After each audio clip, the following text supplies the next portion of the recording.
ang side mo.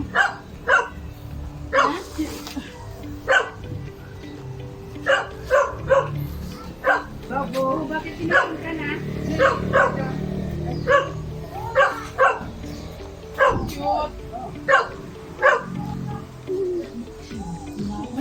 Kahit ganito lang yan, laki na ng gastos niya. Kasi At least, di ba maganda na yung ano niya, bahay niya. yung dati Talaga, talaga, di ba, iba-iba na. laglag na yung mga dito. Pero laglagan na yung ano. Hindi ka na nakakita ng ahas. Oo nga, nakita ko ngayon. Ano, no? Sabi ko may ahas na itim. Siya baga? Oo. Mahaba na. Oo. Diyan sa silong, no? Ang silong. Ito ang aming... Alin? Hindi yung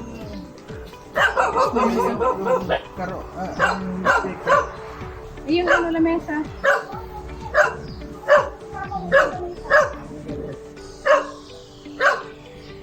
Ito, punta na ako dito.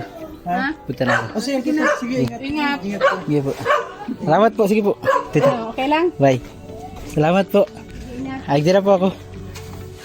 Trabaho pa eh.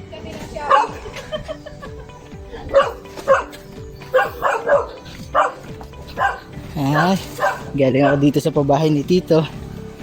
Ang cute ni Marius Vlog.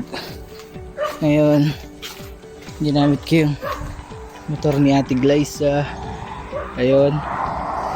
Yung kulay puti. Ayun. Uy, malalim. Hindi matarik. Uy. Ayun pa. Ayan, kalsada papuntang Manila. Ito na, papuntang Bicol.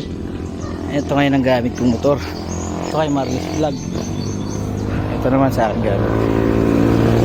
So guys, andun sila. Uwi na tayo, may trabaho pa. Salamat.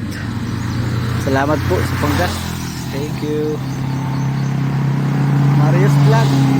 Mabuhay ka po ng mahabang mahaba. Thank you.